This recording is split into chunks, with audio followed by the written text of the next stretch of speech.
Welcome students for online classes.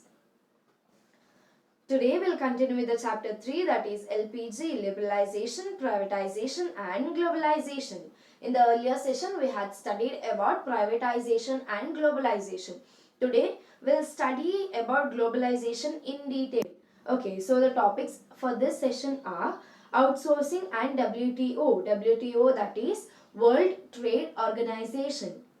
Okay, so what does outsourcing mean? That is under globalization. First, what is globalization? Globalization is kind of a process where the organization develops or it influences or it starts operating in the international level. Majorly there will be exports, imports doing in our whole country. That is about globalization. Okay, so now what is outsourcing? The meaning of outsourcing is outsourcing means going outside one's own organization to obtain the specialized services of various kinds in time at lower cost. So what does this mean? In simple terms, if I tell outsourcing, it is kind of a middleman or a middle process or a wholesaler or a retailer. What does he do? That kind of process a outsourcing person will do.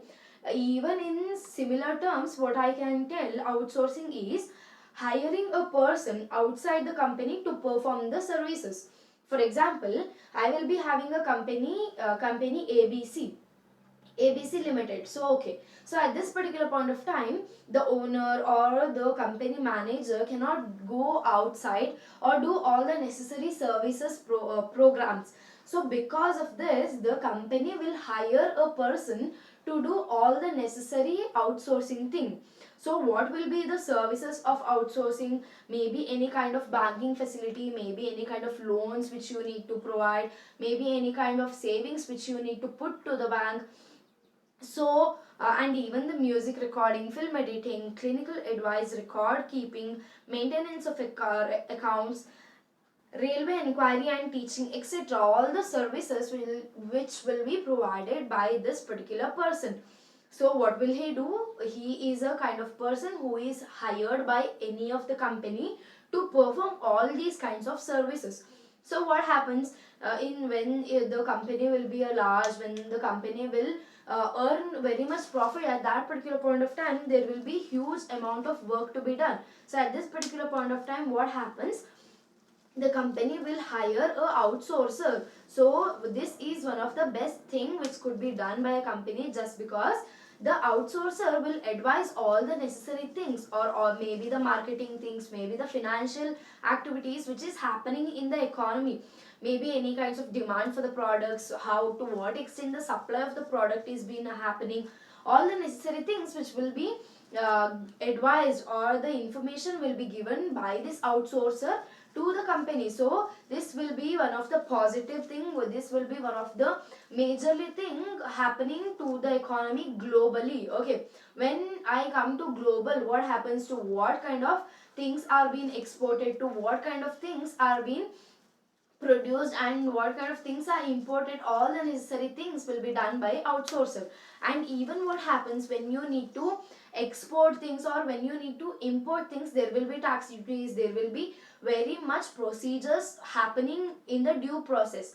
In this process, what happens, this outsourcer will come as a middleman, or he will come as a clearing agent, and he does all the necessary things during the process of trading. So this is the basic thing which the outsourcer will be doing. So the reasons of outsourcing, why this outsourcing is being done, or to what extent the outsourcing helps. First is the cost of the services in India are much less than compared to the developed countries. What happens? As there are very much of job opportunities in the economy, there is competition everywhere. So what happens at this particular point of time, the people will agree for whatever amount or for whatever charges the company pays for the outsourcer. So because of this, what happens, the cost of the services and the services is being provided by the outsourcer only in India, not compared to the other developed countries, it is very much less. So because of this, it is even a positive thing for the company which is been exporting or doing importing things globally. Okay. Second is a better skill and accuracy. So what happens when all the procedures, maybe when I come to the banking sector, maybe when I come to the all the permission or all the register which has to be done with the government, at this particular point of time, what is necessary? Knowledge, skill, and the education is very much important. So at this particular point of time, the middleman or the outsourcer will be having a better knowledge or the education about this particular sector, so the trading process will go on very easily. And lastly, availability of skilled manpower at lower wages. As told earlier, what happens, as there is very much competition in the economy, it is very much easier for the company or any kind of industry to hire any kind of person. So when the company is being situated interiorly, when the company is being situated in the interior places, or when the company is situated in some kind of village area, at this particular point of time, the company will be having even more ease to locate the labors or get through with the help of labor. So this is known as outsourcing. And the next thing is about the advantages of outsourcing. So how does the outsourcer helps the company? What happens to the outsourcer? Is it the outsourcing process helping the end customer? So what is it? So first is the employment opportunities. Because of this middleman or because of this particular job, what happens? There will be more and more employment opportunities. What happens, as there are n number of companies, as there are n number of industries, it is even more easier for the people to find jobs. So what happens, it is one of the best thing, or to increase the employment opportunities, this is one of the positive impact. Okay, the next thing is increasing in the income of the people. So what happens, naturally or automatically, when the employment opportunities increase, even the income of the people will also increase. For example, in the earlier process, what happened, there was no proper employment opportunities, but later on, when the employment opportunities increase, what happens, the income with the person or the individual, it will also increase normally. So because of this, what happens, the standard of living will also increase. How the standard of living will increase, I'll give you example. Before, there will be a no home, or the particular individual might stay in a rented home. So when the income of the person increases, what happens, he might buy a new house, he might buy a car, he might have a luxury life. So by this, what happens, when the income of the person increases, automatically what happens, the standard of living of the people also increase. When the standard of living of the people or the individual increases, what happens, automatically there will be economic growth. How there will be economic growth? There will be a proper facilities. Maybe when I come to transportation, maybe when I come to the road facility, maybe any kind of infrastructural facility, when it happens, even when the companies increase, when there is industrialization, what happens, there will be growth, or there will be a development in the economy. So these are the advantages of the outsourcing, which is being given to not only to the outsourcers who will be working under outsourcing, even to the end customers. Okay, the next topic for today's session is World Trade Organization, that is WTO. So what happened in WTO? WTO came into existence on 1st January 1995. So what happens, basically World Trade Organization will keep into picture, or it will keep into consideration only about the trading process. What is trading process? Selling and buying of any kinds of goods and any kinds of securities. Okay, so it is also known as the successor of GATT. Now what does the successor of GATT mean? Before the year 1995, what used to happen, this GATT, that is General Agreement on Trade and Tariff, was taken into picture. That is, this GATT was doing all the necessary things under the trading process. But in the year 1995, what happened, the word GATT was changed into WTO, and there was necessary changes of the rules and regulations made. That was in the year 1995. Before 1995, the trading process was under the GATT, that is General Agreement on Trade and Tariff. And from the year 1995, what happened, the trading process, everything was under World Trade Organization. and the headquarters of this World Trade Organization is located in Geneva in Switzerland. And currently in the sense, when I take into consideration this particular year 2020, what happens currently, 164 member countries are under this particular World Trade Organization, that is 164 countries are doing the trading process. So how many countries do we have in total? That is 198 countries. So the leftover countries are not under the membership or not under the World Trade Organization. Okay, so let's know, what does a World Trade Organization mean? The meaning of World Trade Organization is an intergovernmental organization that is concerned with the regulation of international trade between nations. What will this World Trade Organization basically do? It checks into all the necessary exports, imports, or any kind of trading process, not only through the airways, or it is even through the railways, it is even through the waterways. What happens? All the necessary information which is taken into consideration by this World Trade Organization, and all the trading process, that is export import things, is being registered with this World Trade Organization. So what is this WTO called as? It is called as the watching dog of international trade. What happens, as there will be inflow of goods, as there will be outflow of goods, everything, every single particular thing which will be registered under a World Trade Organization. So the objectives of World Trade Organization are: first, to provide equal opportunities for all the countries in international trade.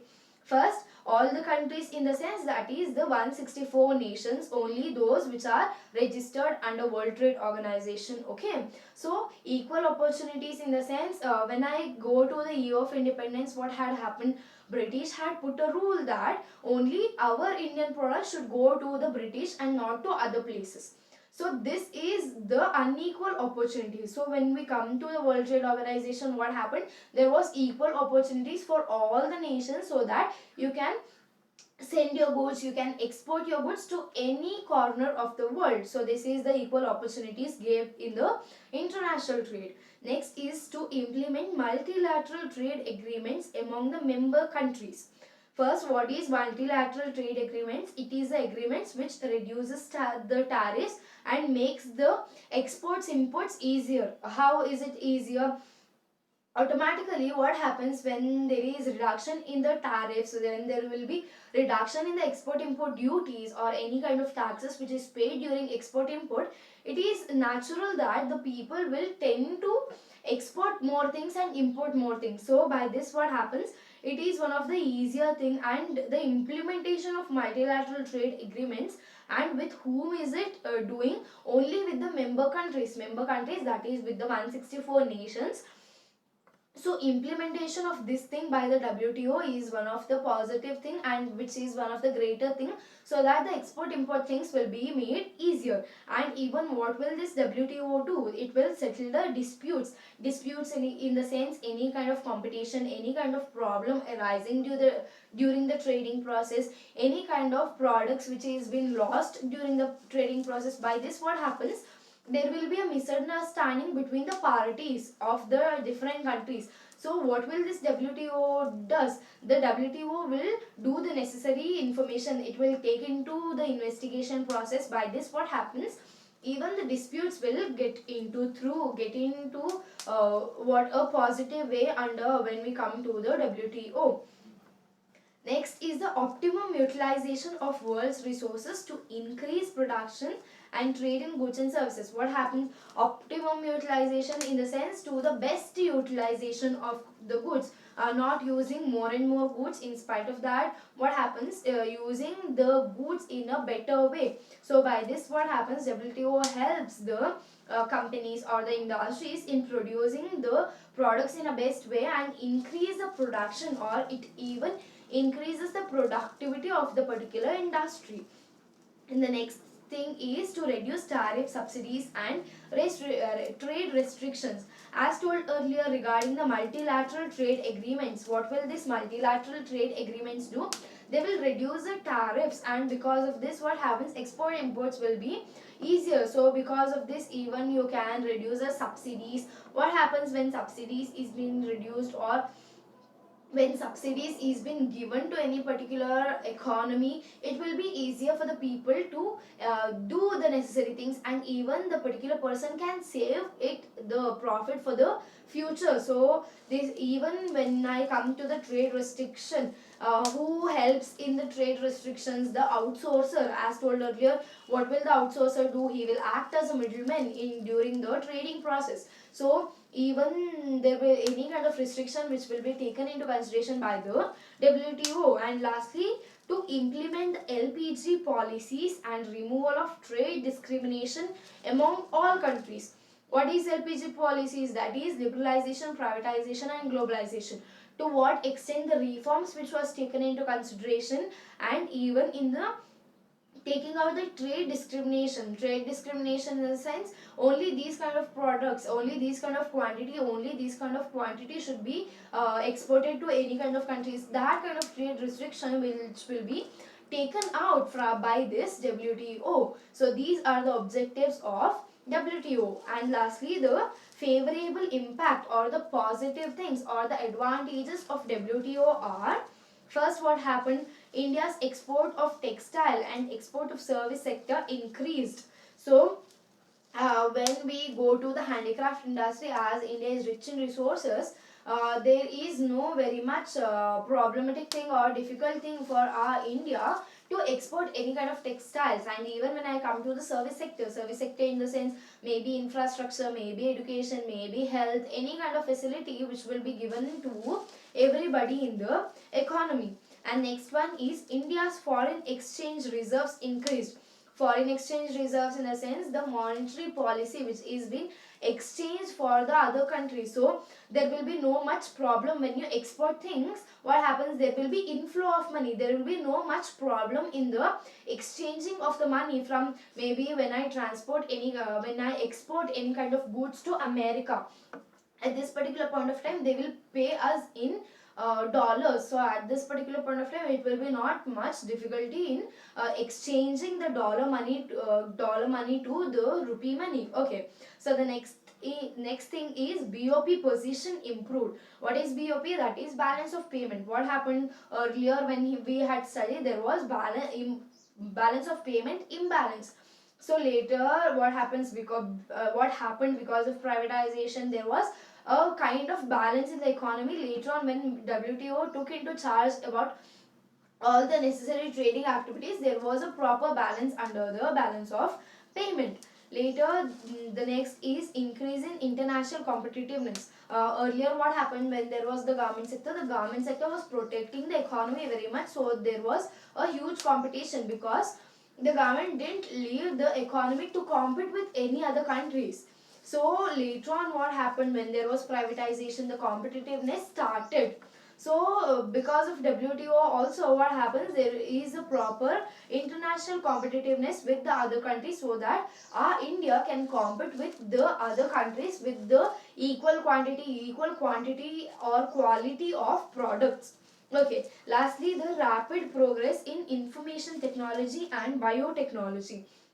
What happened when I come to the IT industry? It is very much progressive nowadays, that there is very much competition in all the sources, because when one company produces any kind of goods, the other company will produce a much better good from that. So even when I come to the biotechnology and the information technology, what happens, there is a huge and the better progress which will lead to the betterment and the development of the economy. So these are the advantages or the favorable things which happened because of WTO to our India. Okay, so the assignment part: write a short note on outsourcing and write a note on WTO. Thank you, students.